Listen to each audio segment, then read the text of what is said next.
Hey YouTube, what's up? It's Morgan. I'm here with another video because I get a 1,000,010 questions about all of my piercings, on how much they hurt, what the experience was like, how they did it, etc. I have a lot of piercings, as you can see, and I just got a vertical labrae. Please don't go in my comments about how to pronounce it because I don't know. That's how my piercer pronounced it. That's how I've always pronounced it, but it's this one. I have a medusa both sides of my nostrils, septum, and my ears are stretched to 7/8 of an inch, and I have the top and bottom of my belly button pierced and my nipples. I don't know how many that is. I don't feel like counting. You know math. Anyway, so the first piercing I ever got was my ears when I was in first grade. I actually had an awful experience. I got like my birthstone gems, like I went to Claire's, and they got embedded in my ears, and so I had to go get surgery to get them out. It might have only been 1 year, but still, it was a terrible experience. And then years later, my aunt took me, and I had to it was a huge thing. Again, Claire's, bad idea. And then I started stretching my ears in junior year of high school, like December, so about, how many years is that? I graduated in 2015.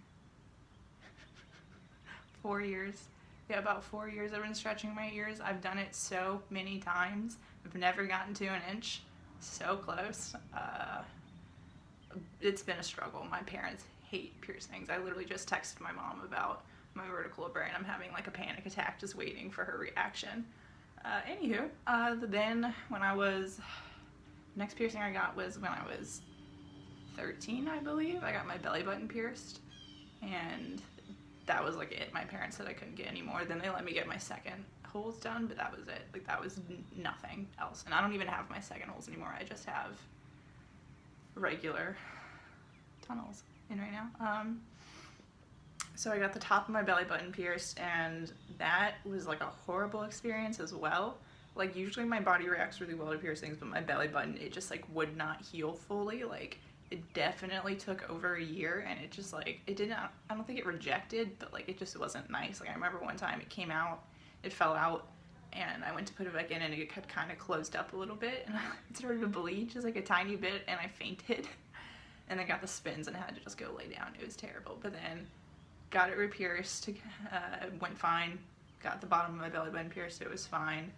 I pierced my septum myself. Not this one. I got this one re-pierced, but I originally pierced my septum next, and I hid it from my parents. I just kept it flipped up, but it was really low because when I pierced it, I had to do it twice, because the first time I pierced it, it was too far back, and every time I talked, I like would hit it with my lip. And I made sure I bought a piercing kit offline. I had my friend, I gave her the money, and she used her credit card to buy it online on the down low for me so my parents wouldn't know. And then I did it in my best friend Adam's bathroom. He actually just sat in the bathtub while my friend Spencer just like got in my face and watched all the blood, just like, anywho, that was a fun experience. So I pierced it too low. I wasn't super happy with it, and my parents knew, but they didn't say anything for a while, and then they just kind of accepted it. But I had to keep it tucked up until like the last like 4 months. My parents are now okay with it being down all the time, and then I got it re-pierced professionally, and it's still kind of wonky, and I kind of hate it. But I don't hate it, but I don't feel like going through that again, because it was getting it re-pierced was the worst of all my piercings by far. On my 18th birthday, I think on my 18th birthday is when I got the bottom of my belly button done, and then my nipples, and then I got both sides of my nose done. That might be out of order, I don't know. I've had my nose pierced so many times because they just fall out. I like literally just got this one re-pierced the same day as this one a few days ago. My nipples were not bad at all. Like, I have a really high pain tolerance, so I can't tell you whether it's gonna hurt or not for you. So keep that in mind. Everyone's different, but for me it was bearable. It was just, a sharp pinch, and then it was done. I literally went to it was on my birthday. I went to a Counterparts show. Like, I went on a road trip 3 hours away with my friend Logan, and we went to a Counterparts and Real Friends show, and it was great. Yeah, and really wasn't that bad. Towards the end of the night, though, I was getting a little bloody, and the road trip back was a little sore, but it wasn't bad. What's next? What was I talking about? Nipples, belly button, nose. My nose has been relatively easy. I got 1 keloid at one point, but it just went away on its own. I just kind of did, I think I did sea salt soaks. I don't remember, but it just kind of like died off almost. Like it got really inflamed, and then like it was like a pimple. Like it didn't pop, but it just kind of, you know. Then I got my Medusa or philtrum piercing, and that one was really, really, really easy. Well, the piercing itself was. It was really quick. They mark it, they shove the needle through your nose, or nose, through your lip, the top of your lip, and yeah, it wasn't bad. But afterwards, it hurt so bad to eat. Like I could not eat much. My lips swelled a lot, and my bottom lip's really swollen right now. So lip piercings definitely swell, obviously. But yeah, then I got my tongue pierced. I don't have it anymore because I hated it. It was very uncomfortable. It might have just been because I never got a shorter barbell. I just didn't have the money, but when I got it, it was so painful. You know, they used the clamp, shove it. It was so painful. I sat in my car as soon as I was done, and like just sat there for 5 minutes, just thinking like, what did I just do to myself? Like my tongue was so swollen, and I have heard people say that they've had like great experience, like no pain, no swelling, blah blah blah. But like everyone I've known, like my cousin had it, my sister had it. They both didn't have great experiences when they first got it pierced.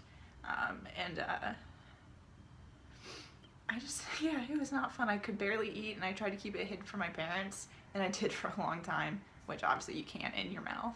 I was just like playing with it one time at the dinner table. My mom was like, what the heck? And I was like, you know, I got so many, like what's one more? That's my excuse for each one. What's one more? But then got my vertical labret. Yeah. Did I miss anything? No. So my vertical labret was super easy. I thought they were going to use a clamp. I watched a lot of videos, and I always do like extensive research before any piercing. And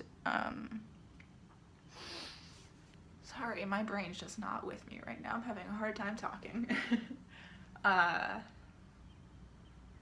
My vertical labret was he just marked it, and I asked him to do it lower because usually they'll place the ball right at the top of your lip, and my piercer just kind of stared at me like he didn't even like realize what I was saying, because he even was like, no, hold on, there's a jet flying over.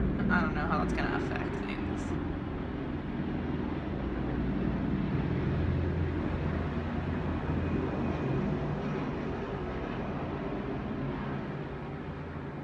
Okay. Yeah, so, and he was like, oh, yeah, totally. I don't even pierce them like that to begin with. So he just like always pierces them in the middle. So the difference between a vertical labret and a regular labret is that it's not on the inside of my mouth at all. So you can see there's nothing in my mouth, but like with my Medusa, there's this big flat metal piece, and it goes in, and then the ball screws into the metal piece. I don't know why they're like interwebbed or whatever, however you would say that, because like it's so small. What is the point of that? It's so hard for me to screw my Medusa ball in. I need one that's like outer woven. Anywho, and this one just goes straight through my lip. So it starts at the top, or it starts at the bottom and it goes to the top. So he just marked me up and had it all lined up, showed me. And then I like had to lay back for this one, and he had this like cylinder kind of thing, and he put it at the top of my lip where it was supposed to go through to catch the needle. It's instead of a clamp, and then he just used his hand to go through, and it went through the bottom of my lip to the top. And this one has been so easy, like so easy.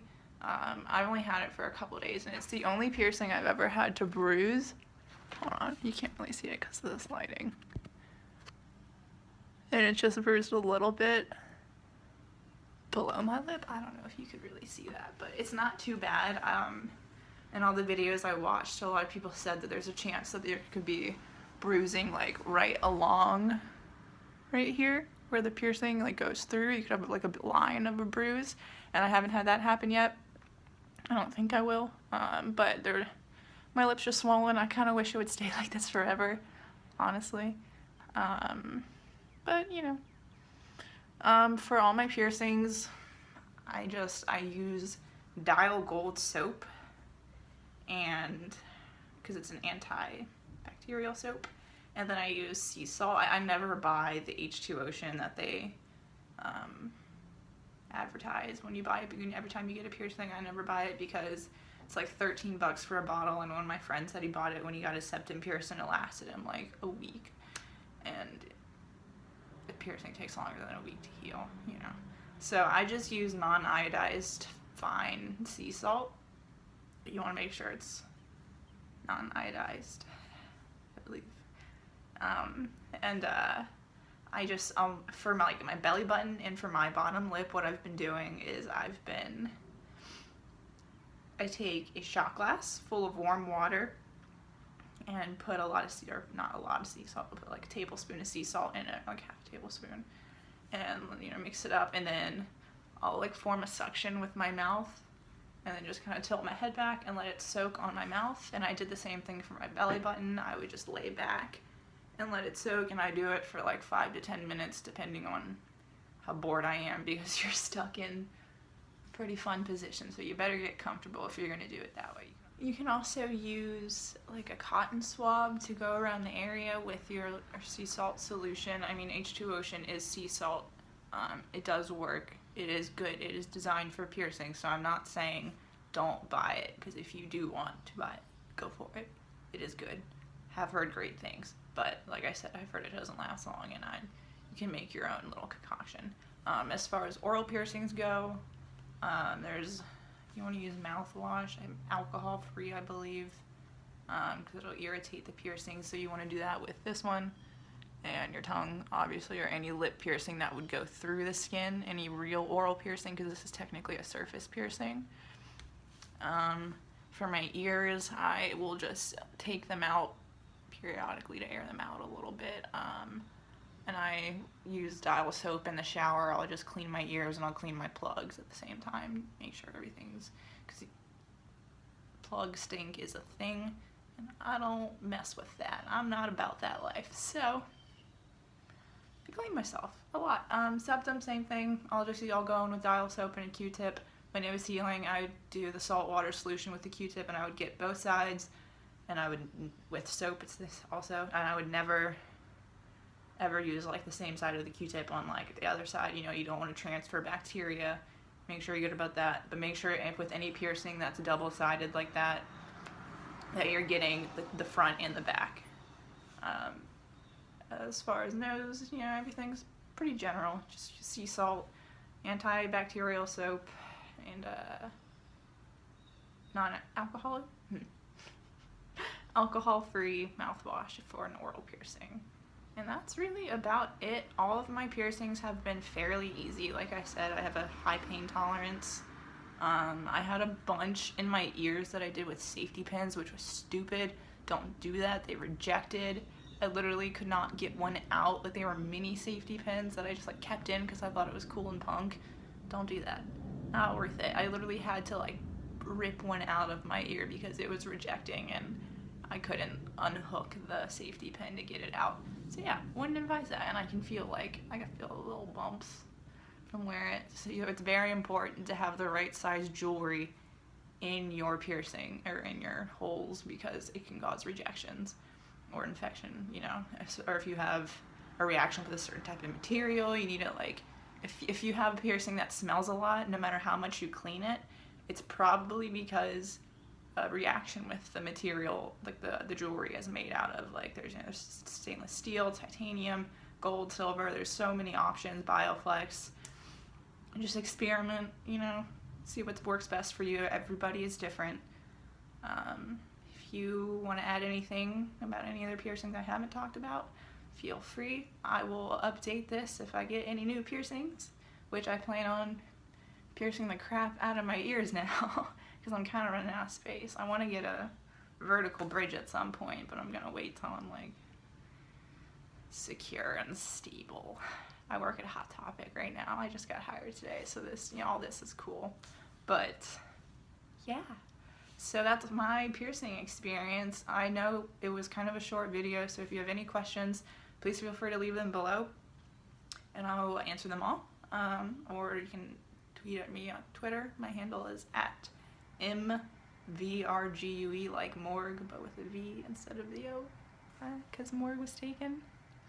Anywho, yeah, so thanks for watching.